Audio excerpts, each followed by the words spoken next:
PUF staff ಹಾಗೂ ವಿದ್ಯಾರ್ಥಿಗಳಿಗೆ ಇಂದಿನ ಈ ದಿನದ ವಿಶೇಷಗಳನ್ನು ಕೊಡುವುದರ ಜೊತೆಗೆ ಇವತ್ತು ಆಚರಿಸುವಂತಹ ಗಾಂಧೀಜಿಯವರ ಜನ್ಮ ದಿನದ ಶುಭಾಶಯಗಳನ್ನು ನಾನು ಸಲ್ಲಿಸುತ್ತೇನೆ.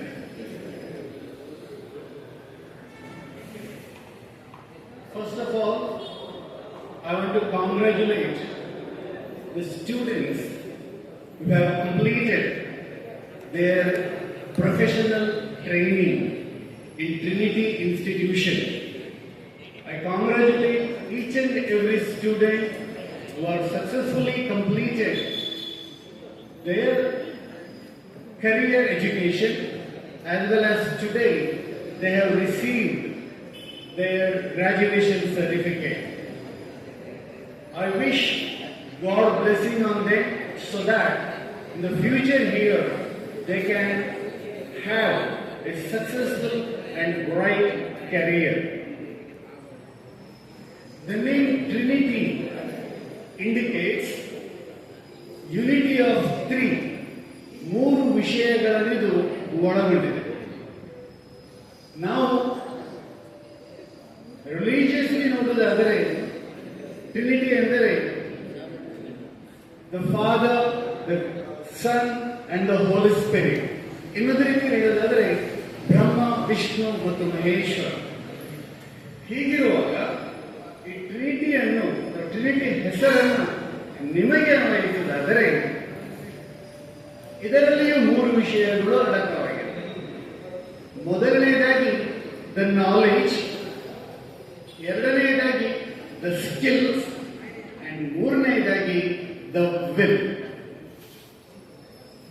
ಪ್ರಿಯ ವಿದ್ಯಾರ್ಥಿಗಳೇ, ತಂದೆ ತಾಯಿಯ ಸಹಕಾರದಿಂದ ಎಲ್ಲರ ಏನು ಆಶೀರ್ವಾದ ಮತ್ತು ಸಪೋರ್ಟ್ನಿಂದ ಇಂದಿಗೆ ನೀವು ಗ್ರಾಜ್ಯುಯೇಷನ್ ಅನ್ನು ಪಡೆದಿರಿ, ಎಜುಕೇಶನ್ ಅನ್ನು ಪಡೆದಿದ್ದೀರಿ. ನೆನಪಿಡಿ, ಒಂದು ಕಟ್ಟಡವನ್ನು ಕಟ್ಟಬೇಕಾದರೆ ಅಲ್ಲಿ ಮೊದಲು ಬೇಕು ಫೌಂಡೇಶನ್, ಪಂಚಾಂಗ ಅಂತ ಹೇಳ್ತೇವೆ ನಾವು. ಅದೇ ರೀತಿ ನಿಮ್ಮ ಜೀವನದ ಉತ್ತುಂಗತೆಯನ್ನು ತಲುಪಬೇಕಾದರೆ ಮೊದಲು ಬೇಕಿರುವುದು ಇಲ್ಲಿ ಕೂಡ ಫೌಂಡೇಶನ್. ಆ ಫೌಂಡೇಶನ್ ಆಗಿದೆ ಈ ಎಜುಕೇಶನ್. ಇವತ್ತು ಹೆಚ್ಚಿನ ವಿದ್ಯಾರ್ಥಿಗಳು ಇಲ್ಲಿಗೆ ತಮ್ಮ ಎಜುಕೇಶನ್ ಅನ್ನು ಬಿಟ್ಟು ಮುಂದೆ ಒಂದು ವೃತ್ತಿಯನ್ನ ಪ್ರಾರಂಭಿಸಲಿಕ್ಕೆ ಹೊರಡುತ್ತಾರೆ. ವೃತ್ತಿ ಅವರ ಮುಂದಿನ ಜೀವನವನ್ನು ನಿರ್ಧರಿಸುತ್ತದೆ. ಈ ವೃತ್ತಿ ಪ್ರಾರಂಭಿಸುವ ಮೊದಲು ನಿಮ್ಮ ಪೇರೆಂಟ್ಸ್ ಸಹಾಯದಿಂದ ನೀವು ಒಂದು ಎಜುಕೇಶನ್ ಅನ್ನು ಪಡೆದಿದ್ದೀರಿ. ದಟ್ ಮೀನ್ ನಿಮ್ಮ ಕರಿಯರ್ನ ಒಂದು ಸ್ಟ್ರಾಂಗ್ ಫೌಂಡೇಶನ್ ಅನ್ನು ಹಾಕಿದ್ದೀರಿ. ಈ ಫೌಂಡೇಶನ್ ಅನ್ನು ನೀವು ಇಂತಹ ಸಂಸ್ಥೆಯಲ್ಲಿ ತಗೊಂಡಿದ್ದೀರಿ ಅಂತ ಹೇಳಿದರೆ ಅಲ್ಲಿ ಬರೀ ಎಜುಕೇಶನ್ ಮಾತ್ರವಲ್ಲ, ನಿಮಗೆ ನೈತಿಕ ಮೌಲ್ಯಗಳನ್ನು ಹಾಗೂ ಹಲವು ರೀತಿಯ ಕರಿಯರ್ ಗೈಡೆನ್ಸ್ ಅನ್ನು ನಿಮಗೆ ನೀಡಿದ್ದಾರೆ. ಅದರ ಬಗ್ಗೆ ನಿಮಗೆ ಅವೇರ್ನೆಸ್ ಇದೆ. ಯಾಕೆಂದರೆ ನಿಮ್ಮ ಪ್ರಾಂಶುಪಾಲರ ಬಗ್ಗೆ ನಾನು ಕಳೆದ 50 ವರ್ಷದಿಂದ ಹೇಳಿದ್ರೆ ಹುಟ್ಟಿದಲ್ಲಿ ನನಗೆ ಪರಿಚಯ ಇದೆ. He is not A person who is working hard for the money. ಹಣಕ್ಕೆ ಅವರು ಕೆಲಸ ಮಾಡ್ತಾ ಇಲ್ಲ. ಹಣಕ್ಕೆ ಕೆಲಸ ಮಾಡೋದಾದರೆ ಅವರೇನು ಪಾಲಿಟೆಕ್ನಿಕ್ ಅಥವಾ ಇಂಜಿನಿಯರಿಂಗ್ ಕಾಲೇಜ್ ಸ್ಟಾರ್ಟ್ ಮಾಡಿ ಸಾವಿರಗಟ್ಟಲೆ ವಿದ್ಯಾರ್ಥಿಗಳಿಗೆ ಏನ್ ಮಾಡ್ತಿದ್ರು, ಎಜುಕೇಶನ್ ಕೊಡ್ತಿದ್ರು. ಬಟ್ ಅವರ ಉದ್ದೇಶ ಏನಂದ್ರೆ ಹೈಯರ್ ಲೆವೆಲ್ಗಿಂತ ಕೆಳಗಡೆ ಇರುವಂತಹ ಸಾಮಾನ್ಯ ಸ್ಟೂಡೆಂಟ್ಸ್ ಗಳಿಗೆ ಒಳ್ಳೆಯ ಕರಿಯರ್ ಎಜುಕೇಶನ್ ಅನ್ನು ಕೊಟ್ಟು ಅವರ ಮುಂದಿನ ಭವಿಷ್ಯವನ್ನು ರೂಪಿಸುವುದೇ ಅವರ ಜೀವನದ ಗುರಿ. ಅದು ಖಂಡಿತವಾಗಿ ನಾನು ಹಿಂದಿನ 30 ವರ್ಷದಿಂದ ನಾನು ಅರ್ಥ ಮಾಡಿಕೊಂಡಿದ್ದೇನೆ. ಯಾಕೆಂದ್ರೆ ಒಂದು ದಿವಸ ನಾನು ಸಹ ಇಲ್ಲಿಯೇ ನಿಮ್ಮ ಹಾಗೆಯೇ ಒಂದು ವಿದ್ಯಾರ್ಥಿ ಕುತ್ಕೊಂಡಿದ್ದೆ. ಅವರ ಅಂಡರ್ ನಾನು ಕೂಡ ಎಜುಕೇಶನ್ ಪಡೆದಿದ್ದೇನೆ. ಆ ಎಜುಕೇಶನ್ ಸ್ಟೈಲ್ ರಿಯಲಿ ಅದು ಕೇವಲ ಪುಣ್ಯವಂತರಿಗೆ ಮಾತ್ರ ಸಿಗ್ತದೆ, ಎಲ್ಲರಿಗೂ ಸಿಗುವುದಿಲ್ಲ. ಅದರಿಂದ ನೆನಪಿಡಿ, ನೀವು ಇಂತಹ ಶಾಲೆಯಲ್ಲಿ ಕಲ್ತಿದ್ದೀರಿ. ಆ ಶಾಲೆಯಿಂದ ನಿಮಗೆ ಬರೀ ನಿಮ್ಮ ಎಜುಕೇಶನ್, ನಿಮ್ಮ ಫೌಂಡೇಶನ್ ಮತ್ತು ಟ್ರಿನಿಟಿಯ ನಾಲೆಜ್ ಅನ್ನು ಮಾತ್ರವಲ್ಲ, ಅದರ ಜೊತೆಯಲ್ಲಿ ನೀವು ಎರಡನೇ ವಿಷಯ ಪಡೆದಿದ್ದೀರಿ, ಸ್ಕಿಲ್ಸ್. ನೀವು ಯಾವುದೇ ಶಾಲೆಗೆ ಹೋಗಿ, ಐಟಿಗೆ ಹೋಗಿ ಅಲ್ಲಿ ಲ್ಯಾಬ್ ಅನ್ನು ಅಬ್ಸರ್ವ್ ಮಾಡಿ, ಒಂದೆರಡು ವಿಷಯಗಳಿರ್ತದೆ. ನೀವು ಮೈಸೂರು ಕಡೆ ಎಲ್ಲ ಹೋದ್ರೆ ಅಲ್ಲಿ ಒಂದೆರಡು ಐಟಮ್ ಕೂಡ ಇರುವುದಿಲ್ಲ. ಬಟ್ ಇಲ್ಲಿಯ ಲ್ಯಾಬ್ ನೋಡಿ, ಸಾಧಾರಣ ಒಂದು ವರ್ಕ್ಶಾಪ್ ಅಲ್ಲಿ ಇರುವಾಗ ಐಟಮ್ ಜಾಸ್ತಿ ಐಟಮ್ ಈ ಲ್ಯಾಬ್ ಅಲ್ಲಿ. ಮತ್ತು ನಾನು ಲಾಸ್ಟ್ ಟೈಮ್ ಬಂದಾಗ ಕೇಳಿದ್ದೆ, ಐ ಥಿಂಕ್ ಭಾರತದಲ್ಲಿ ಟಾಪ್ 10 ITIಗಳಲ್ಲಿ ನಮ್ಮ TTITI ಒಂದಾಗಿತ್ತು. ಆ ಹಂತಕ್ಕೆ ಬೆಳಿಬೇಕಾದರೆ ಅಂತ ಸ್ಕಿಲ್ಸ್ ನಿಮ್ಗೆ ಕೊಟ್ಟಿದ್ದಾರೆ. ಪ್ರಿಯ ವಿದ್ಯಾರ್ಥಿಗಳೇ, ನೀವು ಇವತ್ತು ಈ ಸಂಸ್ಥೆಯಲ್ಲಿ ಎಜುಕೇಶನ್ ಅಲ್ಲಿ ನೀವು ನಾಲೆಜ್ ಪಡೆದಿದ್ದೀರಿ ಹಾಗೂ ಸ್ಕಿಲ್ಸ್ ಅನ್ನ ಪಡೆದಿದ್ದೀರಿ. ಫೌಂಡೇಶನ್ ಮುಗಿಯಿತು, ಇನ್ನು ಕಟ್ಟಡವನ್ನು ಕಟ್ಟಲಿಕ್ಕೆ ಇದೆ, ಅದು ನಿಮ್ಮ ಮುಂದಿನ ಜೀವನ. ಇದಕ್ಕೆ ಅತಿಯಾದ ಇಂಪಾರ್ಟೆಂಟ್ ಇನ್ನೊಂದು ವಿಷಯ ಇದೆ, ಅದೇ ವಿಲ್, ಸಂಕಲ್ಪ, ವಿಲ್ ಪವರ್. ಇಂತಹ ವಿಲ್ ಪವರ್ ಇರಬೇಕು ನಿಮ್ಮಲ್ಲಿ. ನೀವು ಪಡೆದ ಯಾವುದನ್ನು ನಾಲೆಜ್ ಅನ್ನು ಹಾಗೂ ಸ್ಕಿಲ್ಸ್ ಗಳನ್ನು, ಕೌಶಲ್ಯಗಳನ್ನು ನಿಮ್ಮ ಪ್ರೊಫೆಷನ್ ಅಲ್ಲೇ ಅಳವಡಿಸಬೇಕು. ಇದನ್ನ ಮುಖ್ಯ ಅತಿಥಿಗಳು ನಿಮ್ಗೆ ಹೇಳಿದ್ದಾರೆ, ಯಾವ ರೀತಿ ನೀವು ನಿಮ್ಮ ಪ್ರೊಫೆಷನ್ ಅಲ್ಲಿ ಸತ್ಯ ಮತ್ತು ಅಹಿಂಸೆ ಅನ್ನೋ ಮಾರಲ್ಸ್ ಅನ್ನು ಹಿಡಿದು ಒಂದು ಸಕ್ಸಸ್ಫುಲ್ ಕರಿಯರ್ ಅನ್ನ ಬಿಲ್ಡಪ್ ಮಾಡಬೇಕಂತ. ಅದೇ ರೀತಿ ನಾನು ಹೇಳೋದು ನಿಮಗೆ, ಅದರ ಜೊತೆಯಲ್ಲಿ ನಿಮ್ಮ ನಾಲೆಜ್ ಮತ್ತು ಸ್ಕಿಲ್ಸ್ ಅನ್ನ ಪಡೆದು ನೀವು ನಿಮ್ಮ ಜೀವನದಲ್ಲಿ ಉತ್ತುಂಗಕ್ಕೆ ಹೋಗಬೇಕು. ಅವರು ಕೆಲವು ಎಕ್ಸಾಂಪಲ್ ನೀಡಿದರು. ಟೈಲರ್ ಆಗಿಯೂ ಕೋಟಿಗಟ್ಟಲೆ ಸಂಪಾದನೆ ಮಾಡಿದ್ದಾರೆ. ನೀವು ನಿಮ್ಮ ತಾಂತ್ರಿಕ ವಿಷಯ, ಸಣ್ಣದಾಗ್ಲಿ ದೊಡ್ಡದಾಗ್ಲಿ ಯಾವುದೇ ವಿಷಯ ಆಗಲಿ, ಅದರಲ್ಲಿ ನೀವು ಸಾಮಾನ್ಯ ಅಲ್ಲ, ಪ್ರೋ ಆಗಬೇಕು. ಸಾಮಾನ್ಯಕ್ಕಿಂತ ಸ್ವಲ್ಪ ಮೇಲಕ್ಕೆ ಬರಬೇಕು. ಅದಕ್ಕಾಗಿ ಮುಖ್ಯವಾಗಿರುವಂತದ್ದು ವಿಲ್ ಅಂಡ್ ವಿಲ್ ಪವರ್. ಎಣಿಸ್ಕೊಳ್ಳಿ, ಒಂದು ದೊಡ್ಡ ಕಟ್ಟಡ, ಒಂದು ದೊಡ್ಡ ಪರ್ವತ ಇದೆ. ಆ ಪರ್ವತವನ್ನು ಹತ್ತಬೇಕಾದ್ರೆ ಹೇಗೆ ಹತ್ತುವುದು ಎಂಬ ಜ್ಞಾನ ಬೇಕು. ಅದೇ ರೀತಿ ಹತ್ತಿ ಸ್ವಲ್ಪ ಸಣ್ಣ ಸಣ್ಣ ಗುಡ್ಡೆಗಳನ್ನು ದಾಟುವ ಸ್ಕಿಲ್ಸ್ಗಳು ನಿಮ್ಗೆ ಇರಬೇಕು. ಆಗ ಮಾತ್ರ ನೀವು ಯೋಚನೆ ಮಾಡಬಹುದು.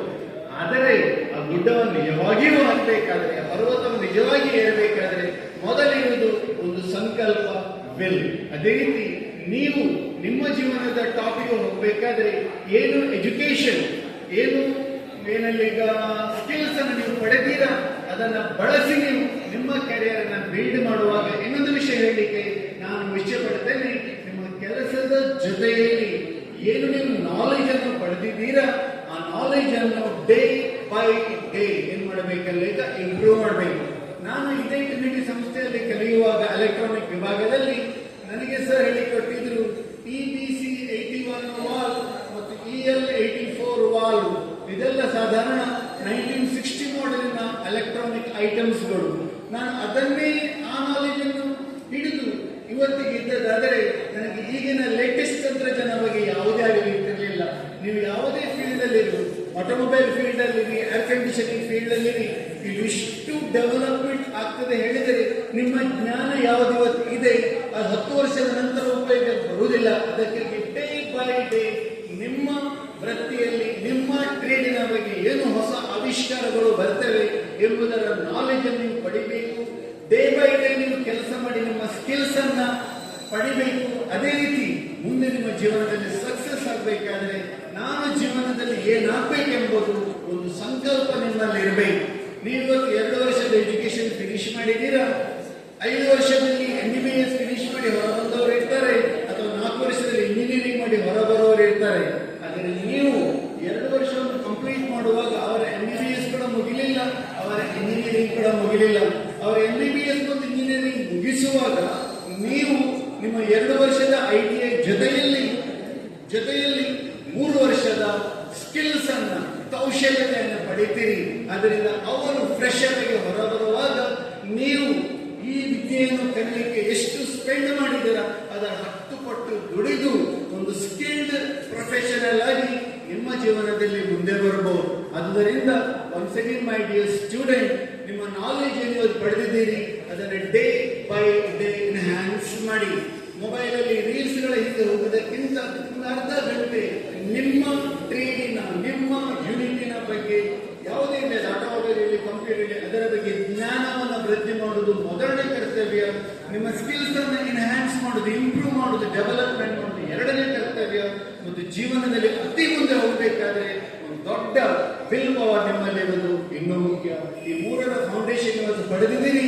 ಈ ಫೌಂಡೇಶನ್ ಪಡೆದು ಇವತ್ತು ನಿಮಗೆ ಪ್ರಮಾಣೀಕೃತರಾಗಿದ್ದೀರಿ. ನೀವು ಏನಲ್ಲಿ ಈಗ ಅಂತ ಶಿಕ್ಷಣ ನಿಮ್ಮಲ್ಲಿ ಇದೆ ಅಂತ ಇನ್ನು ನಿಮ್ಮ ಜೀವನದ ಮುಂದಿನ ಓಟವನ್ನು ಓಡುವಾಗ ನೆನಪಿಡಿ, ನಿಮ್ಮ ಜೊತೆ ನಿಮ್ಮ ಅಪ್ಪ ಇರುವುದಿಲ್ಲ, ಅಮ್ಮ ಇರುವುದಿಲ್ಲ, ಅಣ್ಣ ತಮ್ಮಂದಿರುವುದಿಲ್ಲ.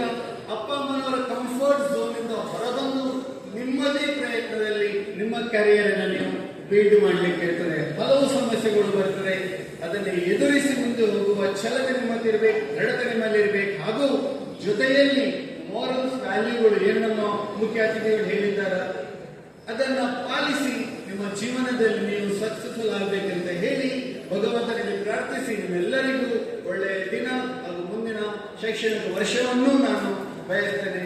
ಪ್ರತಿಯೊಬ್ಬರಿಗೂ ದೇವರ ಆಶೀರ್ವಾದಗಳು.